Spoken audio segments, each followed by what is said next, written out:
esse é um momento de muita reflexão e de muito aprendizado. Eu acho que passando essa fase mais aguda, e não sei quanto tempo nós vamos permanecer nesses isolamentos intermitentes e tal, nós vamos ter que repensar a saúde, o seu financiamento, o que é uma prática seguro, como é que eu calculo um contingente para um hospital.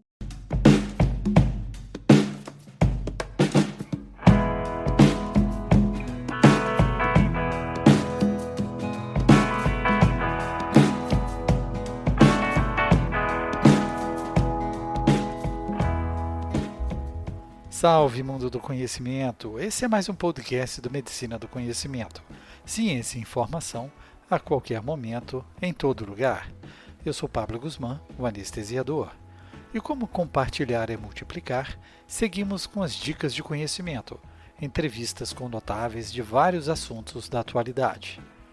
Em tempos atuais, onde nós procuramos respostas rápidas frente a inúmeras dúvidas, não podemos desvalorizar a importância do processo de segurança na assistência.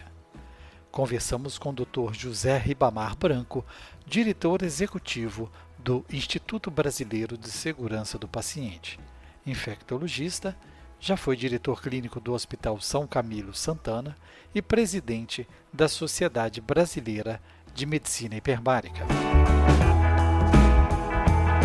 E fica a dica: você pode ouvir os podcasts pelo player da sua escolha: Spotify, Deezer, iTunes, Castbox, Recast, Pocket Casts, SoundCloud e até no YouTube. É importante o seu feedback. Dê seu like, suas estrelas, seu joinha, onde você escutar. Compartilhe nas redes sociais para atingirmos mais ouvintes e aumentarmos nosso mundo do conhecimento.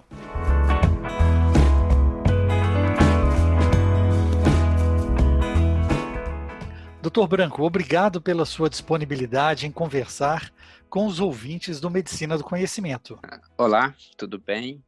É um prazer estar conversando com a Medicina do Conhecimento. O Pablo é uma pessoa que eu tenho grande estima por ele ser uma pessoa que dissemina o conhecimento aí nessas ferramentas que ele utiliza, e parabéns pela iniciativa. E nesse momento é muito importante a gente estar ouvindo diferentes opiniões sobre a situação atual. Muito obrigado, doutor Branco. É comum traçarmos um comparativo entre os cuidados na saúde e a aviação, correlacionando principalmente as duas áreas sobre uma ótica de segurança. Quando pensamos em aviação, logo lembramos dos checklists. O que podemos dizer sobre trazer para a nossa prática médica todo o rigor e preocupação com a segurança da área aeroespacial? A indústria da aviação, ela trouxe ela é um grande benchmark para a saúde, porque a saúde tem ainda processos muito não seguros, e a aviação traz isso muito. E um dos exemplos que a aviação ajuda muito a gente é o checklist, porque em muitas situações a gente usando isso, a gente consegue ter uma melhora importante dos nossos processos. A segurança é uma coisa na aviação que faz parte do DNA dessa indústria. Infelizmente, ainda a gente não tem a segurança do paciente como no DNA da indústria da saúde. Nós estamos caminhando, e nesse momento dessa pandemia nós mostramos o quanto é frágil essa cultura de segurança, a quebra de barreiras que são importantes, a gente acaba não seguindo. Eu vou te dar um exemplo simples que eu costumo brincar. Você só tinha medo de uma coisa no hospital, quando internava tuberculose. Todo mundo se paramentava, pedia uma máscara rapidinho, luva, tudo, e ninguém quebrava a barreira quando é tuberculose. Quando a gente tem uma bactéria multiresistente ou outras doenças, ninguém se preocupava com isso. Agora, diante do Covid-19, houve uma preocupação tremenda. Todo mundo começou a pensar em lavar as mãos, em usar os EPIs de forma correta, e aí a gente vê da dificuldade de se fazer isso constantemente. a forma como o profissional de vez em quando coloca a mão na boca, coloca a mão na máscara de forma... Quando a gente fez o treinamento do Ebola, naquela época que se pensou que ele ia disseminar, a roupa que se colocava, na maneira como você colocava, e na hora que você retirava, você quebrava várias barreiras. Então, isso é uma das grandes dificuldades desse momento. E em um momento tão complexo, onde buscamos aplicações clínicas para melhor remediar o momento da pandemia, haveria uma opção para implementarmos testes clínicos de formas mais ágeis ou deveríamos respeitar o rigor científico? Pablo, você fala uma coisa que é o dilema de todo mundo. Primeiro, as pessoas, todo mundo espera que haja um milagre e que a gente tenha um remédio ou uma vacina ou algum tratamento fantástico que faça com que a gente volte à nossa vida de 2019. Isso é impossível. O coronavírus ele vai mudar o novo modelo de relacionamento, de trabalho, vai revolucionar o sistema de saúde como um todo. O ser humano, Pablo, ele teme 4 coisas: perder o controle sobre a sua realidade. Então, esse é um dos momentos que a gente vê que a gente não tem domínio sobre nossa realidade. Hoje a gente não sabe como estará o nosso negócio daqui a uns meses, se nós vamos estar empregados, se o sistema vai ser uma catástrofe, como vai ser o futuro dos nossos filhos. A gente não tem o controle desse momento. E quem fica doente, e com esse isolamento que a gente pratica, que a gente precisa discutir depois um pouco, o medo de ficar sozinho é o segundo que o ser humano teme muito. Então, você ficar isolado lá naquele dia, se você tem conhecimento, o 7º e 8º dia da doença que você pode complicar, é 24, 48 horas que não passam. E você também, o terceiro, você começa a duvidar de si mesmo e dos seus propósitos. O quarto, que é o medo de morrer, o medo da morte. Então, nesse quadro, hoje, a maioria das pessoas estão, assim, mesmo profissionais de saúde, mesmo gente que você admira, que tem um conhecimento, de vez em quando se colocam que vai haver uma solução mágica. Mas, infelizmente, não, Pablo. Por quê? Porque o coronavírus ele tem uma disseminação muito rápida. Eu estou falando que uma pessoa contamina 5 pessoas.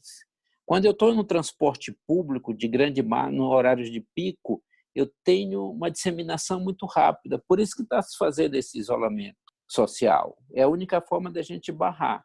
80% das pessoas são assintomáticas. Então, eu tenho aí uma situação que eu nunca passei numa situação tão terrível, porque quando a gente analisa as gripes são sazonais, ela é no inverno em cada extremo, né? No Ocidente, no Oriente, e agora esse vírus ele se adapta tanto ao frio como ao calor. E isso pegou o mundo totalmente de surpresa. E que mesmo o presidente dos Estados Unidos está sendo muito criticado porque ele teve informação desde janeiro que isso ia ser catastrófico, a pandemia, e ele retardou muito a tomar as medidas, tanto que ele só tomou em março e hoje nós estamos vendo a situação de Nova York. Mesmo no país mais rico do mundo, não existe um tratamento efetivo. Então, por quê? O que a gente precisa hoje, Pablo? A gente precisa de isolamento social, no primeiro momento, para achatar a curva. Segundo, eu preciso testar em massa. Eu preciso saber como é meu perfil. Eu só testo hoje no Brasil em pacientes graves, em pacientes que estão para morrer. E mesmo assim com atraso. E eu preciso ter leitos de terapia intensiva suficiente para todos. Então, nesse cenário, os planos de contingência que a gente pensava há 1 mês, 2 meses atrás, ele se mostrou catastrófico. E aí nós estamos hoje numa dúvida, querendo que haja milagre, que vai aparecer. Não. O que temos de evidência até agora? Nenhuma medicação se mostrou superior. Nenhuma medicação modificou. Agora a gente sabe que alguns grupos de risco vão morrer mesmo. Se você olhar bem os números da Itália, 94% das pessoas que morreram tinham pelo menos uma comorbidade. Então, a comorbidade é um fator. Então, houve uma concentração muito grande e na cidade, na Lombardia, onde houve o maior número de casos na Itália, 2 semanas antes da epidemia começar, nós tivemos lá a comemoração do time do Milan, que foi campeão. Isso aí misturou muita gente. O mesmo fenômeno a gente assiste em Lusiânia, nos Estados Unidos, em que houve um evento lá para comemorar, um evento que espalhou rapidamente. E aí, quando eu analiso as situações como de Nova York e Lusiânia, você vê que quem está morrendo são negros, afro-americanos e hispânico. Tanto que gerou domingo um editorial do New York Times pedindo para salvar os afro-americanos e o hispânico da pandemia em Nova York. Então, nós estamos diante de um cenário que é muito difícil a gente falar que vai ter um milagre. Por quê? Porque até a gente conseguir uma terapia efetiva, isso vai demorar. Eu não tenho como. Para me chegar a uma imunidade de rebanho, que eu tenho que ter 60%, 70% da população em contato com o vírus, isso o nosso sistema de saúde não aguenta. Porque qualquer previsão que eu faça, de 1 milhão de pessoas que eu tenho numa região, eu precisar de 5% de terapia intensiva, ou seja, eu precisaria de 50 mil. Nós tivemos situações na Itália, em Bérgamo, que a taxa de utilização de UTI desse grupo total foi de 9% a 11%. Então, pela primeira vez, a gente não consegue prever nada. Então, a gente está ainda aprendendo com essa doença, tentando entendê-la, e muitas das coisas que aconteceram entre pacientes Covid e não Covid, entre os profissionais de saúde que quebraram as barreiras de proteção, iam buscar muitos pacientes e traziam para um local onde tinha Covid e levou essa mortalidade altíssima. Porque se a gente olhar a mortalidade, ela é muito concentrada em algumas cidades, ela não é disseminada. Então, nós vamos aprender nos próximos meses, entender melhor essa doença e analisar quem adotou a melhor estratégia. Mas, assim, fica muito claro que a cultura de segurança é uma coisa que não está no nosso DNA. Só para a gente ter uma ideia, Pablo, nós temos hoje, a Sociedade Brasileira de Cardiologia diz que diminuiu em 70% as angioplastias. Nós sabemos que o infarto normal, ele mata 50%, tem uma mortalidade de 50%. Quando eu faço a angioplastia, ele cai para 5%. O medo do Covid fez com que as pessoas com dor procurem mais tardiamente os serviços de saúde. E aí você vai ter consequências lá na frente, porque eu vou ter mais gente com insuficiência cardíaca, mais gente com problemas cardíacos. Então, esse pânico, esse medo nos deixou muito sem planejar a saúde como um todo. Como é que eu atendo o Covid? Como é que eu atendo o não Covid? Nós criamos um medo, a campanha realmente funcionou, quando disse não vá ao hospital, mas funcionou para tudo, para todas as doenças, para o AVC, para o apendicite, para quem tem um cálculo renal. Então, isso tudo abala muito esse conceito de segurança. Exato. Além do Covid, né, tem uma observação muito importante. Os pacientes continuam com suas doenças crônicas, em agudização, continuam com os acidentes vasculares cerebrais, sepses, dor torácicas e as outras emergências médicas, né? Mas nos parece também que o mundo congelou e muitos só focam nesse grupo de pacientes infectados. Mas os riscos ao processo de segurança na assistência hospitalar continua. Você concorda que devemos continuar falando pela segurança dos pacientes? Sim, sim, continua, porque o grande problema, eu pegar um exemplo, todo mundo sofre dano, né? Pegamos assim, os eventos adversos com dano grave matam 440 mil pessoas por ano, e nem por isso a gente diz para as pessoas não irem ao hospital, não é? Certo. Com razão, né? A gente toma uma série de medidas para proteger as pessoas, para diminuir esse número. Agora, se todas as mortes acontecessem no intervalo de um mês, de uma semana, em uma única região, isso com certeza seria uma coisa traumática e preocupante. É o que está acontecendo com o Covid. Hoje a gente tem 100 e poucas mil mortes no mundo, só que está ocorrendo num mês. Então, isso muda muito o cérebro, como ele tem a percepção disso, né? Mas eu acho que, de uma forma geral, esse é um momento de muita reflexão e de muito aprendizado. Eu acho que passando essa fase mais aguda, e não sei quanto tempo nós vamos permanecer nesses isolamentos intermitentes e tal, nós vamos ter que repensar a saúde, o seu financiamento, o que é uma prática seguro, como é que eu calculo um contingente para um hospital. Nós todos sabemos que o hospital ele funciona, ele é de dia uma coisa e à noite uma outra coisa. Como é que hoje você imagina numa UTI de 50 leitos, como lá em Manaus, 45 pacientes estejam pronados? Isso muda toda uma rotina, é difícil você colocar paciente, virar o paciente. Nós temos agora, os pacientes já ficaram um certo tempo em pronação, nós estamos vendo que eles desenvolvem úlceras, úlcera no lábio, úlcera no nariz, entendeu? Então, é uma dinâmica que a gente precisa repensar quando a gente está diante de muitos casos, como é que a gente prepara esse nosso contingente para oferecer uma assistência mais segura. Esse é um enorme desafio, um enorme aprendizado para a gente, para as próximas pandemias ou para a catástrofe localizada. Certo. E junto com tantas dificuldades e energias despendidas em tempo de pandemia, continuamos com os desafios para diminuirmos o que chamamos óbitos preveníveis no processo de segurança do paciente, concorda? Sim, sim, nós precisamos continuar as medidas. Eu acho que, de uma forma geral, a transmissão pelas mãos deve diminuir. Eu acho que é um dos benefícios da pandemia. A gente está lavando muito mais as mãos. Isso ajuda nos pacientes, principalmente que precisam fazer curativos, a transmissão de bactéria multiresistente. Eu acho que isso foi um ganho.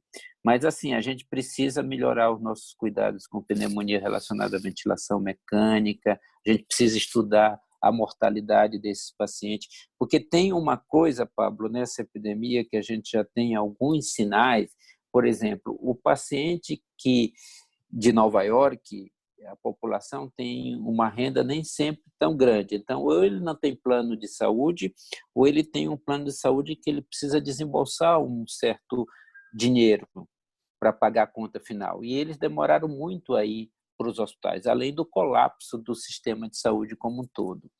Então, nós vamos precisar rever essa questão do atraso diagnóstico, o atraso de tratamento, qual o melhor tratamento, porque se a gente for analisar, Pablo, você que é muito mais experiente do que eu, você vai ver assim, quem que intuba mais precoce, vale a pena intubar mais precoce ou não? Você vê que no Brasil a gente está vendo muitos hospitais, temos os grandes hospitais de referência com médicos que estão acostumados no manejo de insuficiência respiratória grave, mas esses pacientes que estão em unidades ou em UPAs, que estão lá, que ficam 2 dias sem uma ventilação adequada, eles chegam nos serviços de referência já com um prognóstico muito reservado, porque eles não tiveram a conduta no início, o melhor manejo, por falta de condições naquela unidade. Então, vê a necessidade. Hoje nós temos um problema sério em muitas cidades, como no estado do Amazonas, em Pernambuco, que falta médicos treinados no manuseio desses pacientes. Nós temos muito paciente grave que precisam ser melhor, que precisam ter um manejo correto com ele, e ele tem possibilidades reais de reverter a sua insuficiência respiratória. Nós temos visto muitos pacientes jovens com insuficiência respiratória grave por Covid, mas que saem, mas eles precisam de uma boa assistência. Perfeito.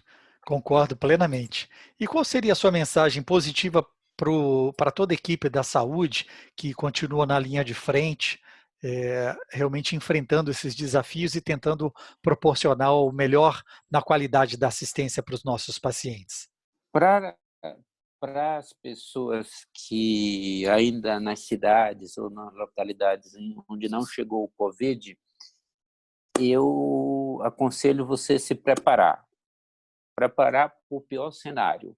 em que você não tenha poucos leitos de UTI disponível, e você comece a brigar na sua cidade, no seu estado, para testar. E nós temos que fazer teste em massa.